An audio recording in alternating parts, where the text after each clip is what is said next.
Today, I am joined by the wonderful Peachy Keenan. She is a writer, a contributor at the American Mind, and the author of the upcoming book, Domestic Extremist. Welcome, Peachy. Thank you. How are you, Alex? I'm good. I'm good. Thank you so much for joining me. My Um, pleasure. I know you're busy. I know you're busy because you are a prolific writer, wonderful writer, a witty writer, a great writer. But you're also a mother of many, which is a rare thing these days. And the title of your book also kind of sounds like a bit of a call to girl boss jihad, where it's something you're summoning forces that have been dormant in our culture, and now I think you're a very good voice to bring them forth because you walk the walk. You don't just talk the talk, because that's a big problem on the internet. People love to talk about stuff they have no idea about. But yeah, I'm really happy that you're here to represent and make the case for domestic extremism, because I'm probably a lesser convert to the faith, and I don't have as many badges as you have in more ways than one. But I'm glad to that we can listen to some bits of wisdom from someone who's been there. Oh, well, thank you. Well, I first wanted to ask you. I mean, this has been kind of like a question floating in on the interwebs recently, and obviously it started from a Justin Murphy tweet, as many many illuminating discussions do. But it was just about he was just saying, okay, I didn't expect being the father of a young child to be so hard. Nothing really prepares you for it. It's been very hard, unexpectedly hard. Then he gestures to the fact that he can't, smoke weed with his friends, and that kind of, made the tweet go viral because it sounded like a very lame, lame thing. But there is something to it, because I feel like there's two very polarized perspectives here, especially on kind of the dissident right. It's either motherhood and being a father is just all you're going through wheat fields and baking sourdough, and it's all just absolutely glorious, and it's the culmination of your life, and it's just all perfect perfection. If you don't do it perfectly when it should be done, you're messed up completely. And obviously, on the other hand, we have mainstream, essentially Satanism, where children are just disposable, time sucks, and you shouldn't have them, because why would you? So yeah, I mean, I think what do you make of this? What's the middle ground, or what is it in your experience? Is it understandable that people um, are maybe shocked by how hard it can be? Yeah, I mean, it's, yes, it is hard. There are moments where you're like, why did I do this? Am I crazy? Like, what the hell was I thinking? This morning I was like, had a sink full of pots and pans, and I was like, cursing my life. But that's just par for the course. And I mean, in my experience, the people I've met, the mothers I've met, who seem to find it parenting more difficult, who seem to find it just this unbelievable burden, who the ones who at the playground who just never stop whining and complaining about, oh, how do you, oh my gosh, they seem to be the ones who it's really a mindset thing. So they seem to be the ones who live their life one foot in parenting, but still one foot out in their pre-parenting existence. And so every day they're sort of longing for this, Edenic paradise that they had before they became a parent, where they could just do whatever they wanted, and life was just was walking through the meadows, glorious freedom. And now they find themselves, unable to have that lifestyle, and so that's just this constant tension in their heart and in their brain. What do I do? How do I get back to that state? And these are the women who, in my experience, who will be inviting me to girls' night out and going on couples only vacations, and just have the kids in their in camp over Christmas break all summer, just whatever they can do to rid themselves of these unbelievable burdens. And I think the women I know who are the opposite of that, who are, like I do call them domestic extremists, they're the ones who just in their minds have decided, no, that all the burden, that's a feature, not a bug. That's why I'm doing this. That is some sort, they treat it like not a part-time job that they hate, but as a vocation, as a calling, as this unbelievable sacrificial love that the more you put in, the more you get out. And they seem, I mean, they struggle just like all of us with the housework and the laundry and all the, all the annoying schlepping that goes into it. Of course, they're human beings, but they just approach it differently. And so I've tried to model myself a little bit after some of them who don't complain at the playground, or if they do, it's about things that are not calling into question all their life choices. Yeah, I mean I feel like that's kind of reflects my experience as well. I made a decision early on. I mean, early on, I've had a child pretty late, so it wasn't that early in my life, but early on before having my child, that's kind of the perspective that I'm going to try to embody. That this is a completely new stage. This will come with its own things. All of the things that we're going to have to go through, because there are steps in the journey of having children, and when, especially while they're little, they're very hard, and it's not really a secret. You can't say that people don't know that there's going to be sleepless nights, and what's you can look up what sleeplessness does to you. It's pretty intense. It's normal, and you just kind of have to accept that and go with the flow, and yeah, make your peace with the fact that the travel is not going to be a thing for a while, or there's going to be like very extreme quiet time, girls' night especially. It's not really. So I think that's been a really good perspective for me. But I can see from the perspective of someone like Justin, because he's kind of speaking as a dad. He also mentions the fact that financial pressures increased a lot, and that was a really big burden on his mind. I do think, like, for men it might be a bit different, because I'm just bathed in hormones, with my little baby, and we're just together. He's feeding all the time, and we're cuddling and stuff like Oh, that. And it's hard, and baby's crying. It's annoying sometimes, I have to admit, but it's a kind of a different experience, especially while the baby's really little. And he was saying, about the first year. And my husband, I can imagine he's out there, just panicking, trying to make sure that everything's working in the outside world. And then obviously he's thinking, "Shit, I need to make more money." So, right. yeah, I can imagine that that's, I don't know, more stressful. I don't know. I really didn't think about money the first year, but also I was lucky because I had savings and I didn't need to think about money, and I could get all the, you know, weird, useless baby gadgets that no one needed, and it was okay.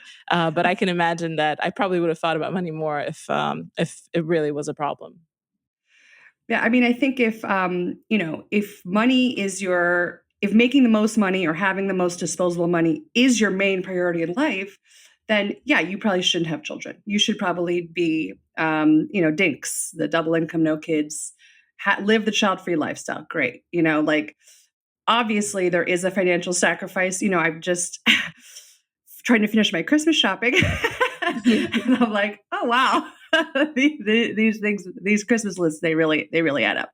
Um, but yeah, I mean, you have to just, again, it's a mindset thing. So you have to decide, well, what do you want to be rich in? And so yes, at one point, when I got pregnant with my last baby, I gave up a very healthy salary with unbelievable corporate perks, six figures. I gave it up because I just could not bear I would not leave my baby. That was not going to happen. And we were going to just take the hit.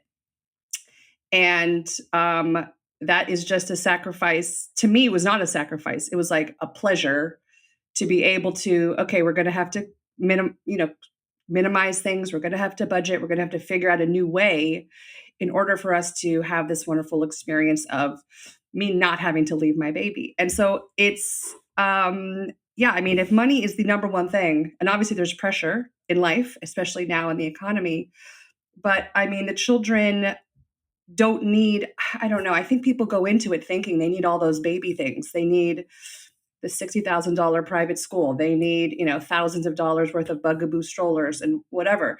They really don't. I mean, babies are the cheapest stage of child. They eat from your body. You need diapers, yeah, but they don't need really toys, and swaddling clothes. It's pretty simple. They do get more expensive in the teenage years, obviously. But I mean, you have to decide what you want to be rich in. And, if we didn't have all these kids, I would probably be taking, I'd have a lot more rings on my fingers and be driving a fancier car. But I just feel like that is a sacrifice that I would never choose differently. I feel so rich and blessed in these wonderful kids who yes, they drive me crazy sometimes, but at the end of the day, I'm just so grateful that I somehow, by the skin of my teeth, Alex, uh, was able to achieve this family size. And I started not young. And I'm just grateful and it is what it is. At the end of the day, you're dead.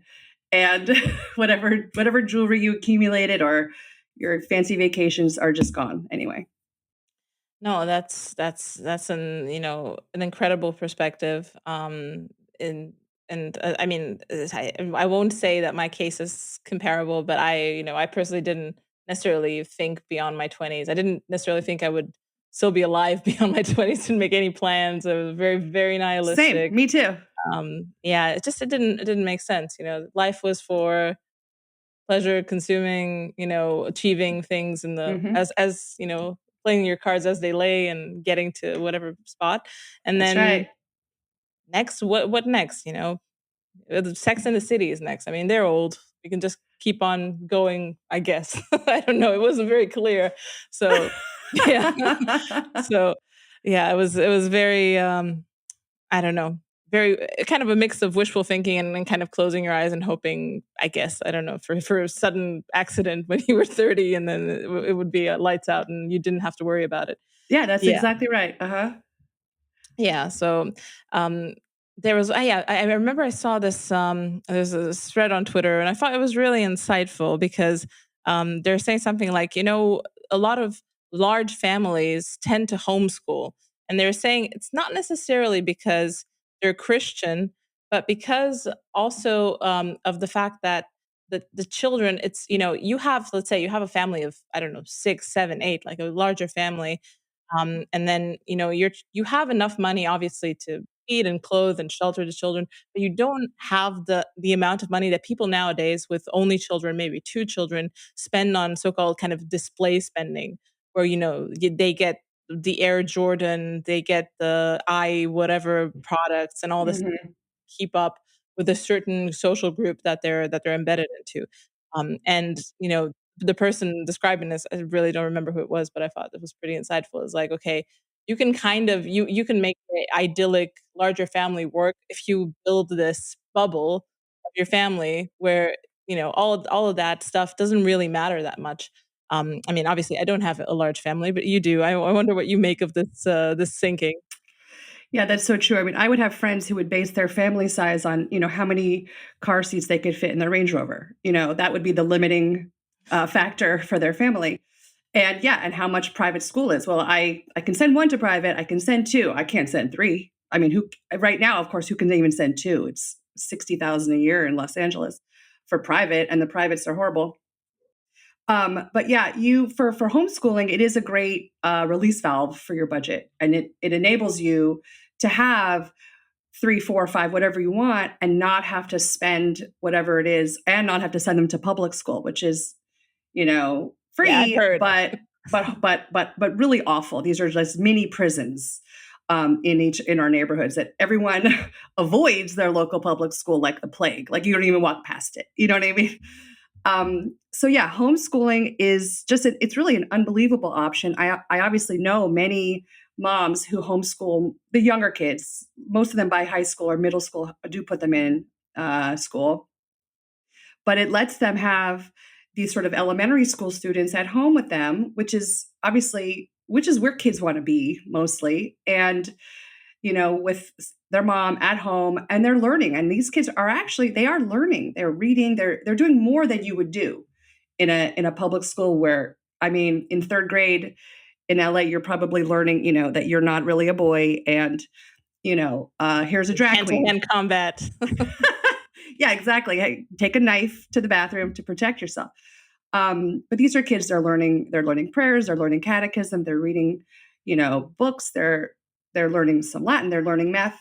And obviously depends on the mother's, time and how much she wants to put into it. You don't have to do all that. There's ways to do it that are sort of more unschooling. There's a million ways to homeschool.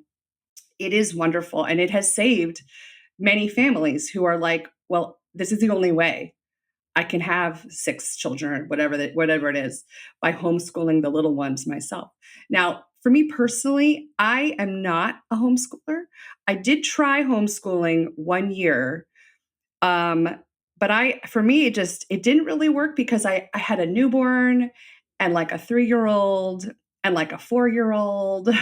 And it was just like, and I was sort of, work freelancing as a freelance writer. And I was like, okay, I didn't grow up with this. Like, for me, it didn't work. And it just required a lot of like, come here, over here. I just didn't know what I was doing. So, but we were very lucky. We had access to a really wonderful classical elementary school. And so that's where they ended up going. And they're doing a wonderful job, better than I ever could do. But I do know so many women who have really learned how to become homeschool teachers for their children. And these kids are great. And they go to park play dates, the whole myth of you can't homeschool. They'll never be socialized. I don't want my children socialized by other kids, most of the other kids I see around. Okay, number one. And number two, they're hanging out with their friends constantly. Like every day, weekends, play dates, field trips. These kids have a better social life than me. That's excellent. I think that's also, I guess there are around homeschooling, there are different groups or kind of meta, like looser arrangements there. Because to be honest, I was thinking about, maybe this is really not a thing here. It really is just kind of like a maybe more extreme religious people rarely do this. So it's essentially an import from the US as well. So Oh, wow, probably, really? yeah, any sort of Mm. curricula or whatever I'd have to use it would be some sort of either American or I don't know. I'll have to figure it out. Um, and that's kind of the only issue. The good part here is that there's a lot of private schools which are not bad. They're not expensive if you're earning, foreign currency, which luckily me and my husband are, and then it's the purchasing power is quite in our favor here. So it's I mean the really really fancy ones there's a like an international school and it's all in English, which is not what I want for my child because we're Hmm. speaking English at home anyway. He'll be completely functionally retarded by the time he has to go speak Romanian. So no, we need something in Romanian. But there are Right. you could spend like maximum like 6,000 euros a year to send your kid to kindergarten. That's kind of the upper price level if you That's really that's want to not go that's all not out. terrible. No, yeah, that's like the best place apparently where all the rich people send their kids. That's kind of where it tops out. A decent one would be at about like 3,000 euros a year, where they get fed. They have like sleep time, playtime. You get like an app where they show you what they're doing, and they Oh, don't. wow. It's quite good. You get little pictures. I saw it. A friend of mine has a child in kindergarten, and I'm now shopping around to see what kindergarten would look like for my son, and she's like, "Look at this, they have the menu, how many calories are in the in the food?" I'm like, Oh, "Okay," man. Are they I have to say, they have a seed oil check there? Because then I'm Yeah, sold. right. Yeah, right. That's what you need. Are there xenoestrogens in their Oh, water at the school? exactly. I mean, I'm sure there are microplastics in the Yep. building. Yeah, yeah, That's but there amazing. are options, and I think that's probably gonna be more like it because I just feel like for us, it's probably gonna be the socialization will be a problem just because there's literally no one else doing this, and if you're kind of freakish as a homeschooler in a place where people know about homeschooling, you're gonna be like totally out there if it's a place that no one ever has heard of homeschooling, and you're like, what's happened to you? Have you lived in a bunker or something? So yeah, I think we still have about a year to go until kindergarten is even a thing. But yeah, I'm shopping around, and yeah, that's that's been on my mind recently. Yeah, it's hard if you're living sort of isolated and if you're like a pioneer. If no one else around you is doing the things you're doing, it is isolating. And it's like you kind of long to be closer to, people who are like minded. I mean, in LA, we actually moved from a kind of like a very crowded urban neighborhood, but it was really a spiritual desert for us. There was just we were just, we had to like hide our we were living in enemy territory for sure. And even at church, we were at outcasts. We went to this local Catholic school, and we were the only we'd be the only school family in mass every Sunday. I mean, the only ones. Not a single other child that we knew from the school would ever set foot in the mass. And it was really a very like, a very liberal church, but they were not doing it. So we eventually moved about an hour away to a community that had a lot more people sort of like-minded. So we weren't just like these solo pioneers alone on the prairie. We were now in like a wagon train. We could sort of circle the wagons, and have all our kids sort of, they are now living a very free and happy life, and they have all these great friends and great families that we know, and we trust. And that's really the hardest thing with school, is that no matter how much you vet a school, no matter you meet the principal, you talk to the teacher, it's really the other kids who are going to be, hell is other children, really. And you don't know what those children are bringing into the class. Like, what are they looking at on their phones at home? And a lot of these kids that you encounter in real life are, 8, 9 years old. They have phones in their pocket. And I remember we were at some school fair, actually at a Catholic school one night. And my son was probably 4 or 5, and he was with his friend 4 or 5 running around. And an older kid came up to them and showed them pornography on his phone at the Catholic school fair. So, you can never fully keep it away, no matter what. And you just have to be sure that if the other kids in that classroom, what are their families like? What are their rules? And if yours are very different, or if if they go to that kid's house for a play date and they're talking about all kinds of things, you have to be careful. It's really so difficult. I remember once my daughter was in preschool, and she had a little preschool friend. They were probably 3 or 4 years old, maybe 4.5. Maybe it was like pre-K. I don't remember. Too long ago. And she came home from the play date, and the mother was some sort of like new age doula, and that was probably the first red flag. And my daughter came home and started telling me all about how babies were made in very graphic terms. And so this woman had decided to take it upon herself to educate my 4-year-old into, very frank discussions of women's bodies and what happens. And I was like, well, there goes play dates. But Peachy, it's all natural, It's all part of nature. The children know they're innocent. That's kind of an interesting angle that people always take. Like, why do you want to hide this beautiful aspect of human nature? It's pure. Your terrible repressed imagination is adding darkness to it where it doesn't need to be. It's all like Escape to the Blue Lagoon, or what's that movie? It's all innocence and beauty. Though, as mothers, it's a bit hard to buy this line, but it does kind of crop up everywhere. It feels.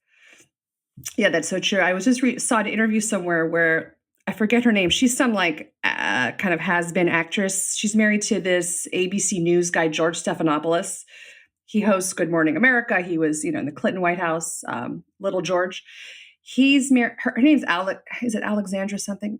No, Ali something. Anyway, has teenage daughters, and in the interview, she was talking about how she watches hardcore pornography with her teenage daughters in order to help them understand that, this isn't really realistic.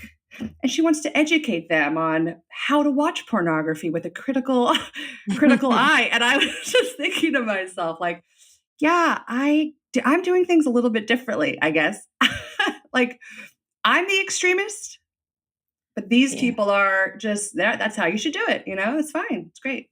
Yeah, it's this idea that you can essentially subject yourself to any sort of meme or any sort of, visually possessing demon, if you have enough information, if there's a disclaimer, if you tick a GDPR box before you enter the site or whatever, bureaucracy people want to apply to you, if you're informed, you can essentially, pledge your soul to Satan, just, sign on dotted line twice to make sure that you understand what it implies, and you've been informed. It's all good. Consent is all you need, and it's not going to affect you.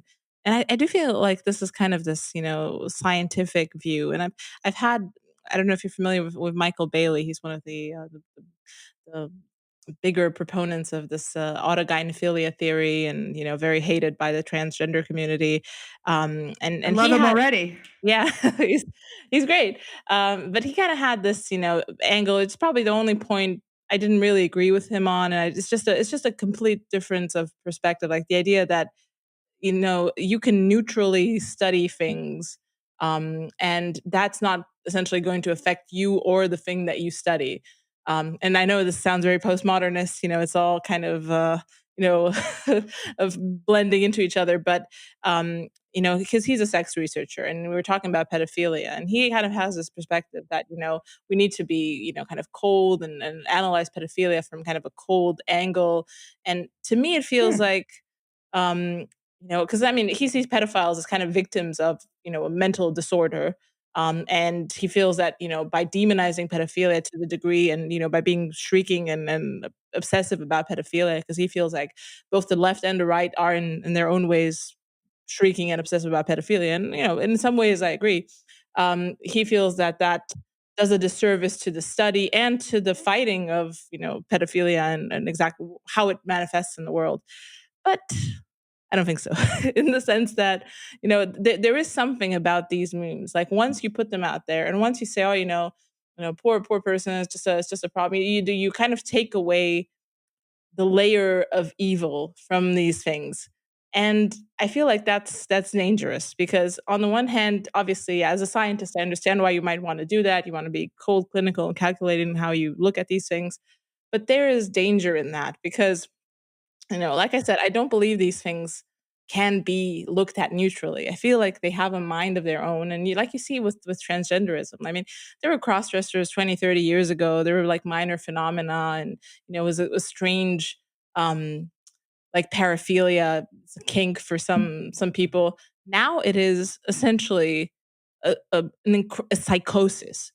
And it's all due to the fact that it's not shameful anymore. It's not in the closet. There's no kind of, I don't know. It's not No low stigma. status and weird. Yeah, it's not. It's been, yeah, exactly. It's been destigmatized, and essentially, kind of that's what Michael was not advocating. He was like, okay, it kind of needs to be destigmatized so that we can look at it in a in a cold way. But like I said, I don't necessarily think that's wise. I don't know. What do you think about this? Yeah, that's like someone saying, "Well, I'm doing my PhD thesis on child pornography, and so I'll just be watching, 10 hours a day of child pornography just to make my notes." It's like, well, no, there's something there's something else going on here. If that's what you want to spend your time looking at, to, write your, coldly, with cold detachment, you can't really be detached. You're going to be it's going to do something bad to you. Yes, these demonic forces are boxes that you should not open. I think that I would never even want to see images of pedophilia or child pornography, because I feel like, I'd probably want to kill myself if I saw them, but it would introduce some kind of poison into my brain that I just honestly, like, my imagination is enough. I don't want to see it. I would be too upset. Do you know what I mean? Um, and it's like with the autogynephiliacs, I from doing research, most of them, or some of them, became that way from looking at sissy porn, and they're kind of sissy porn addicts. And I have, there was some Reddit thread someone sent me a while ago about men who are addicted to sissy porn, which is like forced feminization, where they're forced to dress up as women and be dominated by men, and then who then like rape them. I don't know. I don't really understand it. And I have not looked at it, to be clear. But they were on this Reddit thread basically saying, "I'm addicted. I don't want to be addicted to this. I hate it. I hate myself for wanting to watch this sort of it was like a drug. It was like this, they couldn't stop. And I think that, child porn addiction is probably similar. But yeah, there is no way to hold this stuff at arm's length, I don't think. It's either going to suck you in and kind of like infect you with the zombie, make you another zombie, whatever they are, or it's going to just disgust you and horrify you. And, I think I'd be just so upset seeing it. So yeah, I have to say Michael Bailey is a little bit wrong here. And, we might need a browser history check on him. I'm sure. I mean, for science, he'll get maybe a little dispensation. I'm sure he's looking at some weird stuff. Yeah. So yeah, I don't know. Maybe the whole field of sex research needs reevaluation. Yeah, we don't need to research it. Like, if you know where it is, let's just like tell the drone operators and take it out. Like, you know what I mean? I don't need a paper telling me it's bad. We just need to like have it destroyed. Yeah. I think that's an important insight that I think kind of the new right has accepted. You don't necessarily need to rationalize each one of our positions. It's fine to hold things on instinct, gut feeling, and just the fact that it emerges out of your Christian consciousness, and it's enough. So yeah, that's really useful. There was yeah, there was another thing that just kind of popped to my head, but it was beating the same drum. Yeah, I mean, I want to go a little bit through because I'm going on the Amazon page. The book is not out yet. The book is called The Domestic Extremist, but it contains a manifesto, and I want to go through some of the points in the manifesto because I think I agree with them, and I think it's great, and maybe you can shed some light on them. So, the Domestic Extremist Manifesto. In this house we believe, which this is how you should start any sort of manifesto nowadays. People know that you're meaning business. Parents are the bosses of their kids. I mean, let's start with this one. Like, what do you mean? Aren't they perfect little, units of consciousness? That's right. They're autonomous beings from day one. They tell you what they want all the time. Yeah, by that, parental authority has been just completely thrown onto the bonfire along with everything else good that we've thrown away. I took when I was pregnant with my first baby, we took this, child caring class that taught you how to diaper the baby. Because I had never even held a baby, since my youngest sister was a baby. I had no access to babies in my life. Wasn't a baby person. So I had really didn't know how to do any of this stuff. Bathe Same the here. baby, make sure its head doesn't go under the water, all the things. And this one pregnant lady stood up and asked the teacher, well, what about diaper free by 3? Like, can you tell us about that? And the teacher was like, what do you mean? You mean how to make them diaper free by the time they're 3 years old? And the woman said, no. The new trend, diaper free by 3 weeks, where you let the baby tell you it has to go to the bathroom. And then you hold the newborn over the potty and it goes to the pot because you've learned its cues when it has to go, poop or pee pee. And you're just that kind of attentive parent. I mean, by 3 weeks, whose baby isn't out of diapers? And everyone in the class was just looking at each other. And the teacher was like, yeah, I don't know what that is. And good luck with that. Yeah. It's also called elimination communication. There you go. Exactly. I've learned about this recently. I have not applied this technique, but if it works. Yeah. So parents are the boss. And I think, you have to just, there's going to be tears. There's going to be crying no matter what.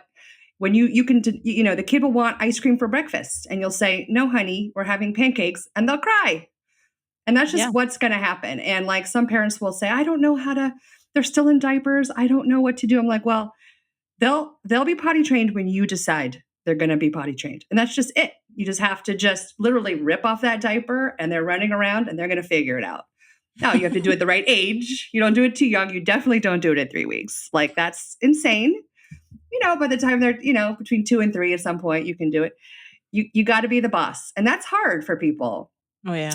Their parents maybe have abdicated that job a little bit. They didn't have a great role model.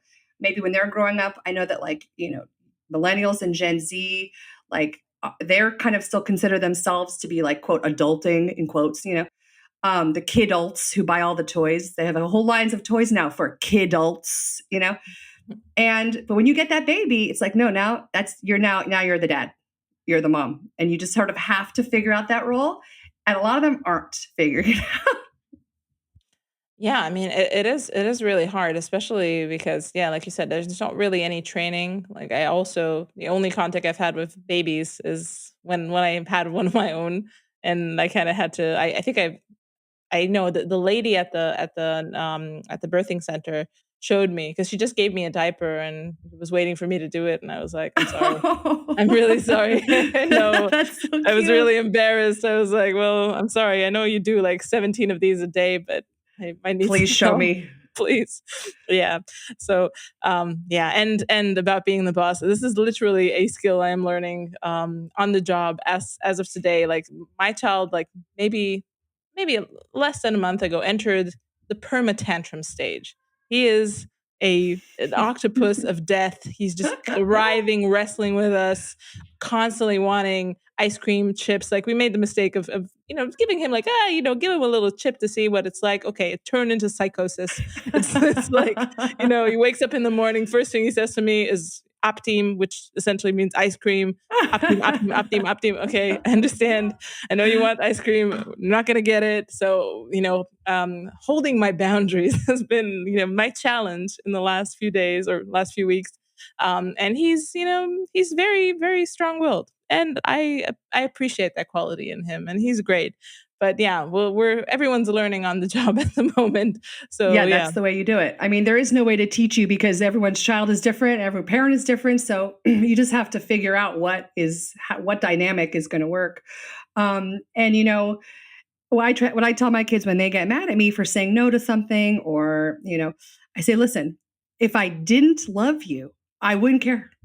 You could eat whatever you want. You could do whatever you want. You could look at TikTok all day. If I didn't like you, I didn't care about you. Yeah, that's how I would parent you, because they perceive it as you don't like me, you're mean. It's like, no, because I love you so very much, I am putting myself in the pain box, and I'm just gonna go through this pain of you whining and complaining and tantruming, and it's gonna suck. Like, it's the worst part, and they're unhappy and you're unhappy, but you have to do it. And the parent who wants to be liked, wants to not deal with that, they do create these little Lord Fauntleroys. They do create the child who gets everything on demand. Now, we've all been in a situation where you're somewhere public, you just have to shut them up for a second. Take this, just we're on a plane. Like, yes, there's always those moments where you just have to just bribe them, obviously. But in general, you want to be able to hold fast to those limits, because guess what? They're going to come in handy when they're when they're older, especially if you have a strong-willed boy, which is great that you want a strong-willed boy. He's just expressing his, toxic masculinity, Alex. I know, I know. I'm thinking like, I kind of like it, but not with me. Just give it another Yeah. 18 years and then we'll set you loose on the world and you can have your like Nietzschean fantasy or whatever you're trying to Right. live out. He'll But dominate that ice cream. exactly. Make the best goddamn ice cream in the world. So, yeah, I mean, we'll get over this hump for sure. The next point on the manifesto is babies are good, more babies are better. I mean, I think this one's kind of self-explanatory. We're all in the baby camp. We all want more babies. Yeah, I mean, you've managed to have a large family. I'm not going to ask you how many children. I know there are many, but never add doxing information into these podcasts is an important thing here at the Subversive Podcast. So Never somewhere dox. between 4 and 7. Perfect. Not that That's many. exactly. I mean, that's plenty. Believe me. And you're doing a great job with that. And I mean, I feel like that's self-explanatory. Dating is for suckers. That's an interesting one because there's a lot of dating discourse, and why shouldn't we date? Why shouldn't we, get to know each other? Yeah, like you, I did not understand that in my 20s. My 20s were, like many of us, Sex in the City, which damaged more women than any show ever. That was just what you did. You went through your 20s. You would never settle down. You wanted to be out. You wanted to be dating. You wanted to be, looking around for the cute boys, and marriage and all that stuff was just not even a thing. I mean, that was just, well, maybe one day it'll happen. Probably. Who cares? What are we doing tonight? Where are we going? That was basically it. What am I wearing? But dating has always seemed to me so stupid because once I finally met my husband and we got married, I was like, wait, okay, so now my life starts. How dumb. Like, wouldn't it have been so awesome if this all could have been happening like, 5, 6 years ago? And we could have I could have gone through all this stuff with him. That would have been so fun. And I would have saved yourself all this, angst and, are you lonely? Did you break up? Do you like him? All this drama and bullshit that really is a total waste of time if you're not with someone that you want to marry or you're not even thinking about marriage. Like, I used to call it Operation Marriage Material. How do you change yourself from this like party girl, like just, career person, like going out with your friends after work, to someone who is marriageable? And to make that shift to that, okay, I don't just want to be some chick at the karaoke bar, who's like hammered and whatever. You want to be someone who someone can look at you and say, oh, you know what? That woman could be the mother of my children. You know what I mean? And you have to sort of change how you're doing stuff. And here's the proof that's in the pudding is that just recently, actually, just the last few weeks, I have a teenage son, and he, has a sort of very, beginnings of a little friendship with a girl. And I was talking to the girl's mom, and we were both agreed that, like, there's no dating. We don't want them to date in high school. That whole mentality of who do you like? Who's your crush? Which starts for my kids started in preschool. Just, do they have a crush on the other little 3-year-old? I'm like, no. They're trying to sexualize your kids so early into the dating mindset. And once you get on the track of dating, it goes forever, and you date for 20 years. And then, what happens to you? So dating is stupid, because what you really should be doing is looking for a spouse or life partner, whatever you want to call it. So everyone you date, don't want people waste their time, and they just think, oh, well, this will be fun for tonight or the week or whatever. And there's no point to it. And so my son's, his little new girlfriend's mom and I were both agreed, like, if this is it for them, that's it. Like, we're not interested in our children, dating multiple people for their 20s and then eventually settling down. Like, absolutely not. These are good Catholic kids. And honestly, the sooner they like find their quote, whatever, soulmate, I'm totally fine with that. Like, I think it would be really amazing if the proof is in the pudding with my children actually becoming domestic extremists at an early age versus me, having to kind of claw my way out of feminism and do it the hard way. How beautiful would it be if somehow my children find um, these spouses young, and just I can't think of anything better. Yeah, yeah. I mean, have you seen any signs that might be pointing that way, or any things to worry about, or No, I mean, it's, they're very young, so we'll see. But like all the right ingredients are there, and other friends of theirs are kind of all feeling the same way. And I just sometimes I think to myself, like, I went to a wedding last summer of a couple who met in college and graduated and got married like that. They had just graduated from college, and they were both like 21, 20. I think he was 22, and had been practicing chastity and all that stuff. And I'm just trying to imagine a girl who has totally avoided like heartbreak, devastating heartbreak, longing for a boy, like loneliness, being promiscuous, being used, being ghosted. Like, imagine a young woman who has never had to experience any of that stuff. Like, it's almost too good to be true. Like, isn't that part of the modern female experience, to be ghosted and to, have, having sex with as many, have as high a body count as you can possibly get? That's a good thing. Imagine like not doing that. Like, imagine.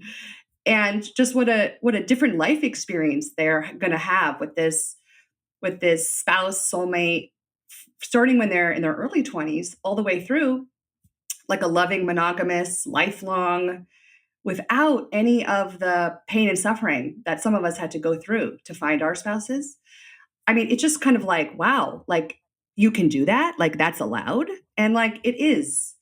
And it's quite shocking and a little bit devastating for me because I just think I was never given the choice, like to have that experience. And would I have been, maybe I wouldn't have met my husband. It all worked out great in the end. Everything's great. I had a lot of fun, believe me. But like, wow, I sort of missed out on this sort of almost romantic ideal. Maybe I'm idealizing it. Maybe the reality is worse. I don't know. I didn't have that lifestyle, that experience of falling in love in my early 20s and getting engaged young and having that spouse with me through my 20s into my 30s. But just it is like, it's like almost like a dream that could be the reality for some women if they just pull themselves out of the trash heap of feminism. Yeah, I think, what would be shocking about this vision that you just laid out is for most people is just a simple fact that it isn't a nightmare, because from let's say, I'm having an interview with someone on the liberal side, and they're presenting the same case as you. I mean, the woman in this case would be seen as someone who's, you know, trapped in this, mind-numbing ideology, probably chained to this person who she doesn't know. Maybe they're not sexually compatible. Maybe, she hasn't had any other experiences. She's impoverished both physically and mentally by the lack of, yeah, essentially experience. Her portfolio does not contain all the colors of the rainbow in terms of sexuality. Who knows? Maybe they're just like doing missionary every Thursday, and that's what she thinks is the height of sexual Right. experience. And what does she know? Poor woman. She's been barred from whatever, um, whatever heaven is to this hypothetical other guest that I might be talking to. So yeah, I mean, just the simple fact that this isn't some hellish existence, and that it can be beautiful, and that it can be normal, and that it can be accessible. Like you said, we didn't have a choice. I mean, I don't know. This is a whole discussion, especially kind of on the dissident right, that women should be virgins, and I'm like, yes, in a vacuum, in like a bubble in space. And I'm sure if people can choose to date a virgin woman nowadays, more power to you.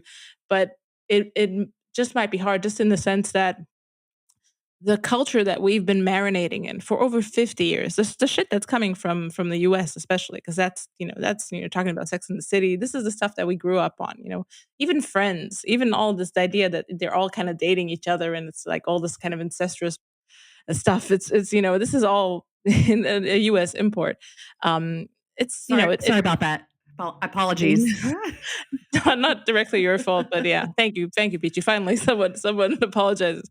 But yeah, it's all been very convincing, and it's obviously very high status. We wanted to be like these people. We wanted to be like whatever Dawson's Creek. That was the ideal teenage experience that we had, especially when I was growing up. So we kind of enacted the patterns that you saw there. You had high school. Oh, you couldn't leave high school a virgin. What's going? Are you sick or something? It means that you're not doing well with the opposite sex if you're just, I don't know, a wallflower. Or it's just very, yeah. I mean, these like you said, these were patterns laid out in front of us. And essentially the people who were more socially successful, the people who or were more high status in the groups, were doing this stuff more than the people. You were essentially a loser if you couldn't get with the program, if you couldn't have a boyfriend in high school or whatever.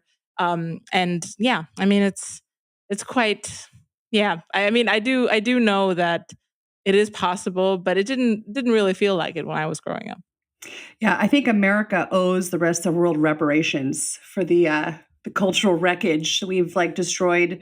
Traditional European Christianity and wreaked And it was havoc across the easy. globe. What's It that? was real easy, yeah. I mean, you had like a highly kind of Orthodox Christian society Hmm. literally girl yassified in 20 years. It's incredibly potent, the stuff that you're Yeah. putting out. Yeah, I mean, it's like the line in The Big Lebowski, why Fawn Knutson, the farm girl from Minnesota, turned into the porn star Bunny Lebowski in the movie, because you can't keep them down on the farm once they've seen Carl Hungus, the porn star.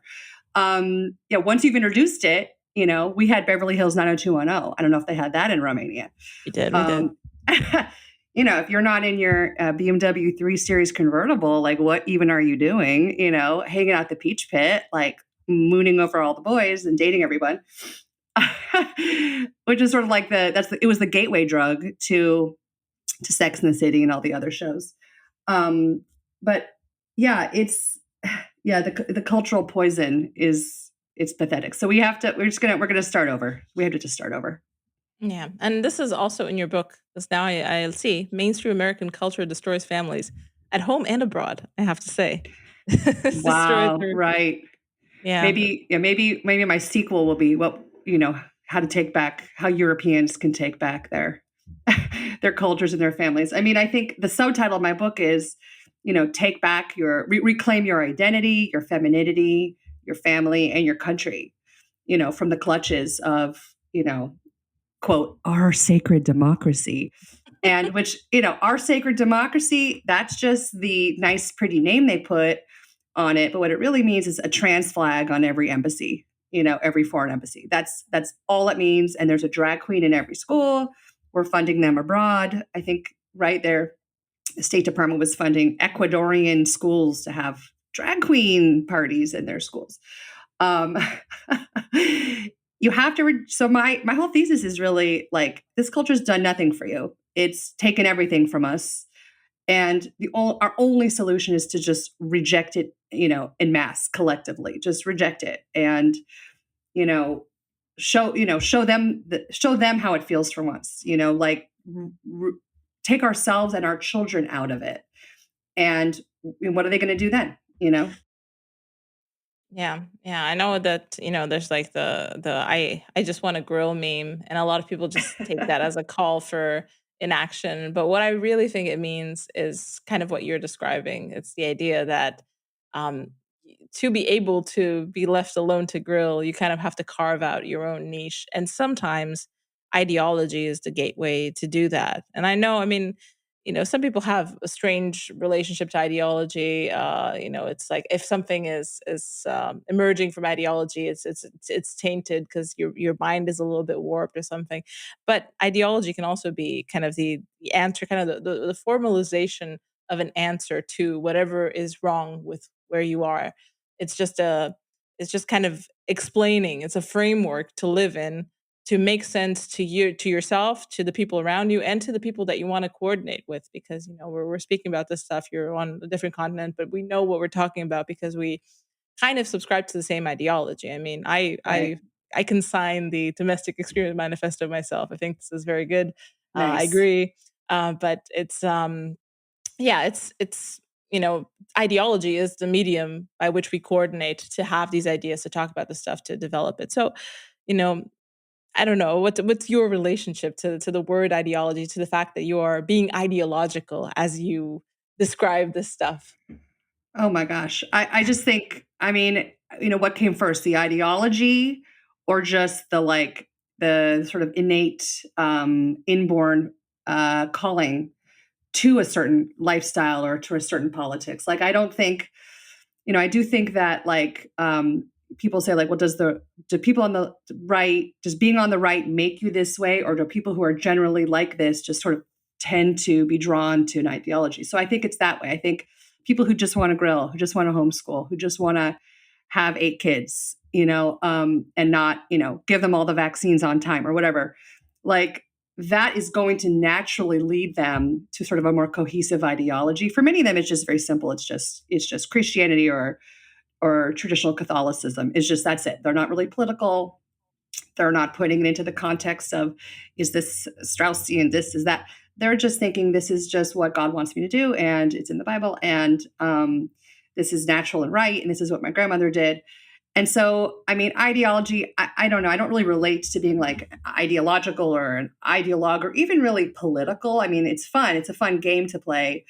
But I think what we're talking about are just these really big, much bigger kind of existential human nature issues. And so calling it an ideology almost minimizes it because it just feels like this is just basic human nature stuff. Like, I like to joke that like all of us, every single one of us came from a long line of domestic extremists. Like you can take, Alexandra Ocasio-Cortez, her abuela and her abuela's abuela were domestic extremists. These were women who devoted themselves to their raising their children and feeding them and being good wives to their husbands.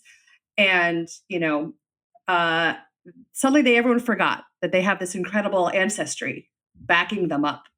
Um, Yeah. and we forgot to trace our relatives back to the old country. I can do that. They're European. I know what they were doing 100 years ago. They were living on farms and they were, milking their cows and trying to get to America. God help them. Because the sad thing is that many of the ones who, on the boats, those little shining faces looking up at the Statue of Liberty, made it to Ellis Island, to the American dream. Those people's, great granddaughters now are like aborting their babies and living a life that I don't think that their ancestors would consider the American dream. Yeah. Yeah.